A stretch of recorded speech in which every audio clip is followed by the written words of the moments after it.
নমস্কার, আমি 2022 WBCS land revenue officer হিসেবে সিলেক্টেড। তো আজকে যেটা দেখাবো সেটা হচ্ছে কয়েকটা practice set, general practice set এবং কিছু কোশ্চেন যেগুলো অ্যাসপিরেন্টরা আমাকে করেছে, তো সেগুলোই আমি অ্যান্সার দেব। সবার একটা কোশ্চেন অপশনাল কী ছিল। প্রথম কথা হচ্ছে আমি যেই পোস্টে সিলেক্ট হয়েছি তার জন্য অপশনাল দরকার পড়েনি, যদিও আমার অপশনাল 2021 সাল পর্যন্ত ছিল হিস্ট্রি। তারপরে আমার মনে হয়েছে যে আমি বোধহয় ভালো করতে পারছি না, যেটা সবথেকে বড় ভুল আমার অপশনাল চেঞ্জ করা। আমি অপশনাল চেঞ্জ করে অ্যান্থ্রো নেই, কিন্তু এতটাই প্রিপারেশন বাজে ছিল যে আমি অপশনালটা দিতেই যাইনি। আগের দুটো ইয়ার তাও দিতে গেছিলাম, কিন্তু 2022-23 দিতে যাইনি। তো অপশনাল সিলেক্ট করার আগে অনেক ভাবা উচিত, যেটা আমি ভাবার সুযোগ ছিল না আমার কাছে সে অর্থে। তো তারপরে আর ভেবে লাভ নেই অ্যাকচুয়ালি। আর এখন এমন একটা কন্ডিশন হয়ে গেছে যে আমি এখন অপশনাল চাইলে আর চেঞ্জ করতে পারবো না, আমি নতুন করে অ্যানথ্রোপোলজি পড়তে পারবো না। তো আমি হিস্ট্রি আবার ব্যাক করেছি 2024-এ। বাট অনেকে জিজ্ঞেস করছিলেন যে আমি 2024-এর যে বসবো কি না 2024-এর এক্সামটাতে দিতে যাব, কিন্তু প্রিপারেশান আমার নেই। মেন দিতে পারবো কি না সেটা নিয়েও সন্দেহ রয়েছে। তো প্রিলিমসও ইভেন আমার ট্রেনিং পড়ে গেছে, তো ওটাও কতটা হবে আমি জানি না। জাস্ট দিতে যাব কোনো প্রিপারেশান ছাড়াই। আর এবছর 2024-এরটার কথা বলছি, আমার গ্রুপের টার্গেট নেই, কারণ এবছর আমি আরেকটা আমার জীবনের মাইলস্টোন অ্যাচিভ করতে ব্যস্ত থাকবো। তো এবছরটা হচ্ছে না। নেক্সট কবে দেবো তারও কোনো গ্যারেন্টি নেই, কারণ আমি যে পোস্টটা পেয়েছি অ্যাকচুয়ালি সে পোস্টটা আমার সব ভালো পোস্ট, আমার মনের মতো পোস্ট পেয়েছি। তো আমার যে খুব একটা এখন ইচ্ছে করছে গ্রুপ এ দেওয়ার এরকমটাও নয়, কিন্তু আমরা যারা ডব্লিউবিসিএস নিয়ে প্রিপারেশন স্টার্ট করি তারা তো মোহ থেকে বেরোতে পারি না, যে গ্রুপ এটা একটা যে মোহ, সেটার মোহ থেকে বেরোতে পারি না। যদিও আমি গ্রুপ এ এক্সিকিউটিভের মোহ থেকে বহুকাল আগেই বেরিয়ে গেছি। Even group C joint video পোস্টটা আমার আমি যে রেভিনিউতে সিলেক্ট হয়েছি, ভিডিও জয়েন্ট ভিডিও সিলেক্ট হইনি, এটা আমার কাছে খুব একটা খারাপ মনে হয়নি, আমার খুব ভালো লেগেছে। তো এই এই হচ্ছে ব্যাপার, ঠিক আছে। তো এইটা আর অনেকে কোশ্চেন করছিলেন যে আমার কত নম্বর অ্যাটেম্প্ট ছিল। আমি 2018 সালে প্রথম অ্যাটেম্প্টেই, ঠিক আছে, যেখানে আমি প্রিলি পাস করতে পারিনি। 19 থেকে শুরু করে আজ পর্যন্ত যতগুলো ডব্লিউবিসিএস হয়েছে আমি সবগুলোর মেন দিয়েছি, ঠিক আছে। 2021 সালে আমার 16 নাম্বার না 12 নাম্বারের জন্য মেন ক্লিয়ার হয়নি, ওটা আমার কাছে একটুখানি প্যাথেটিক ছিল। আর ওই বছরই হিস্ট্রিতে খুব বাজে নাম্বার উঠেছিল, আর আমি ভেবেছিলাম বোধহয় আমি পড়ছি না তার জন্য আমি কম পেয়েছি, বাট ও বছর ওভারঅলই কম এসেছিলো, যেটা আমি এখন বুঝতে পারছি। যাই হোক, আমার অপশনাল চেঞ্জ করা উচিত হয়নি, এটা বড় মারাত্মক ভুল। যা অপশনাল আমি সাজেস্ট তো এটাই করবো এখন, যে যা অপশনাল নেবে সে যাই নাও না কেন সেটাকে কন্টিনিউ করা উচিত। এবং যার সাবজেক্ট গ্র্যাজুয়েশনের নেওয়া অনেক ভালো, অনেক ভালো সাবজেক্ট ব্যাপার হবে যদি কেউ গ্র্যাজুয়েশনের সাবজেক্ট নেয়, যেটা আমি নিইনি, ঠিক আছে। তো এটাই। আর অনেকে, আমি ভিডিও বানিয়েছি ওই টপিকের উপরে, বাট স্টিল অনেকে কোশ্চেন করছে ডেসক্রিপটিভ কী করে পড়বো, কী করে শুরু করবো। আমি অলরেডি বলে দিচ্ছি যারা নতুন তারা কীভাবে শুরু করবে, বাট তাও আমাকে কোশ্চেন করছে। তো যদি আমার মনে হয় যে আমি ওই টপিকের উপরে কোনো ভিডিও বানিয়ে ফেলেছি অলরেডি, তাহলে আমি কিন্তু আর অ্যান্সার দেবো না, কারণ অনেক প্রচুর কোশ্চেন আসছে, এত কোশ্চেনের অ্যান্সার সত্যি দেওয়া যায় না। যদি আমার কোনো এমন প্রবলেম লাগে যেটা সত্যি আমি আগে কখনো ফেস করিনি, তো আমি সেগুলোরই ম্যাক্সিমাম টাইম অ্যান্সার দিচ্ছি।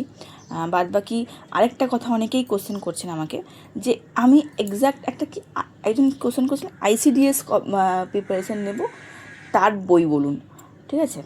এটা খুব আমার একটু কেমন লাগলো আর কি কোশ্চেনটা শুনে, কারণ আমি কখনো আলাদা করে পিএসসি মিসলেনিয়াস, আইসিডিএস, আইডিও যা যা পরীক্ষা হয়, ক্লার্কশিপ, ডব্লিউবিসিএস, এগুলোর জন্য আলাদা আলাদা করে প্রিপারেশান নেইনি।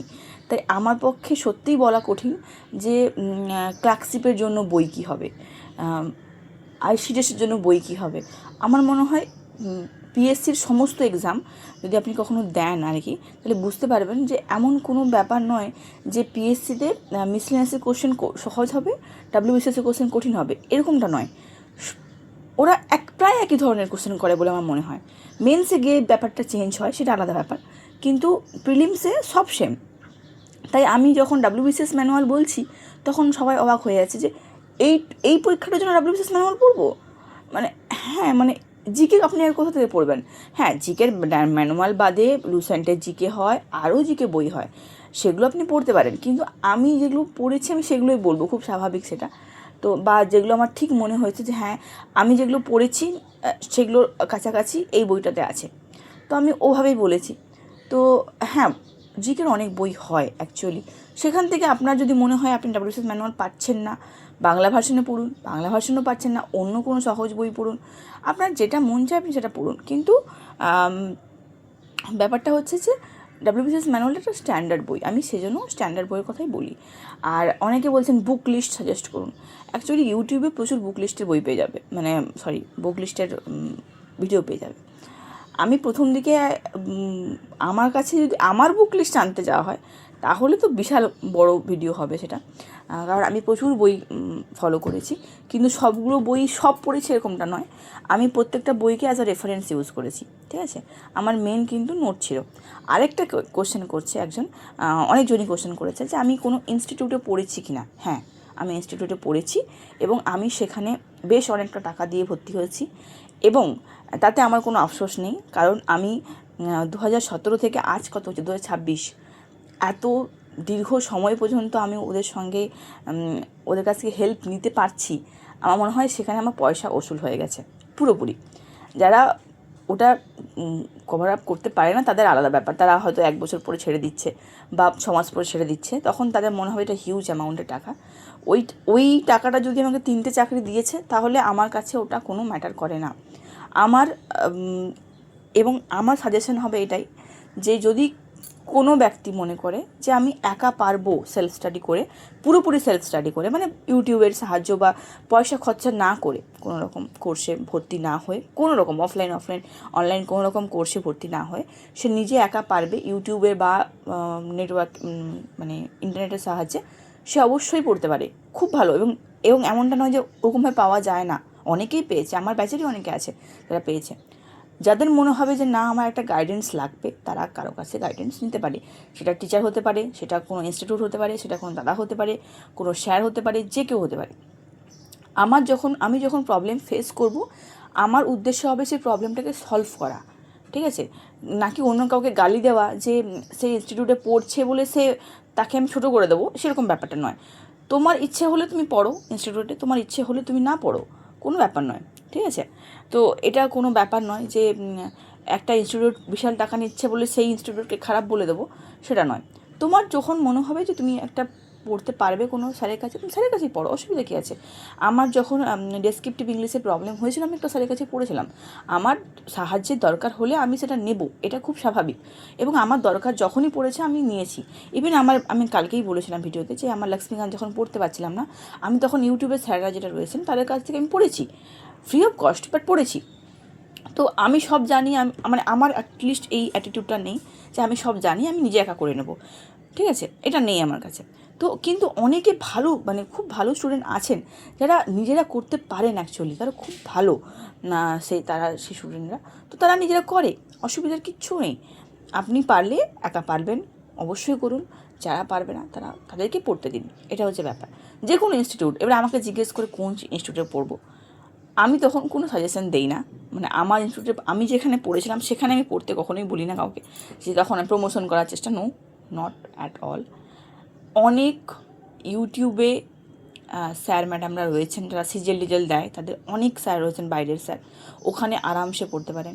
তারপরে হচ্ছে তোমার গিয়ে এখানে আমি অনেকগুলো ইনস্টিটিউটের নাম জানি, কিন্তু কারোর ফিডব্যাক সে অর্থে ভালো পাইনি, বা হয়তো পেয়েছি, তাদেরকে কয়েকটা বলি আমি যে এটা দেখতে পারো, নিজের দায়িত্বে, ওগুলো সব নিজের দায়িত্বে। আমি যেহেতু পড়িনি সব জায়গায়, আমি কী করে বলি, তাই না?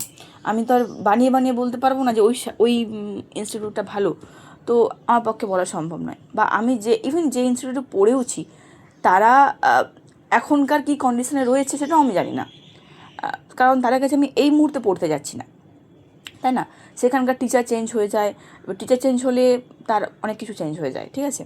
তো এটাই হচ্ছে ব্যাপার। তো মনে হলে আপনি পড়ুন, অসুবিধে কিছু নেই। নাহলে সেলফ স্টাডি করে যে হয় না এমনটাও নয়, অনেকে পেয়েছে, আপনারাও পাবেন।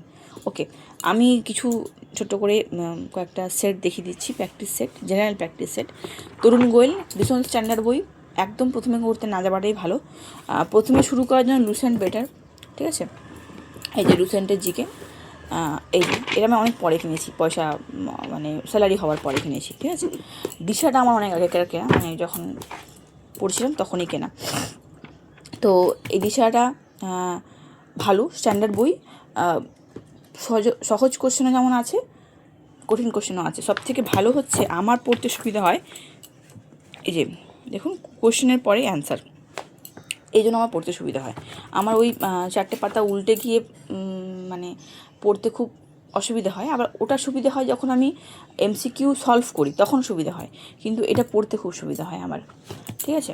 আরেকটা হচ্ছে এইটার আই গেস এক্সপ্লেনেশন নেই, শুধুমাত্র অ্যান্সার দেওয়া আছে, কিন্তু এই বইটাও অনেকে বলে ভালো। আমি মোটামুটি পড়েছি, খুব বেশি পড়িনি, এটা রিসেন্টলি মানে খুব কম দিনই হয়েছে কিনেছি। বাট এই বইটা দেখতে পারেন, এটা হচ্ছে মার্শম্যানের বই সম্ভবত, না এটা হচ্ছে ওপি বার্মার বই, হ্যাঁ ওপি বার্মার বই, মার্কসম্যান পাবলিক বোধ হয়, ওপি বার্মার বই, ঠিক আছে? এটা লুসেন্ট, আরও বই হয়, আর ডাব্লিউবিসিএস ওরিয়েন্টেড প্র্যাকটিস সেটও হয়, সেগুলো একটা অন্যদিন দেখাবো। আজকে অনেক বড় ভিডিও হয়ে গেল, টাটা।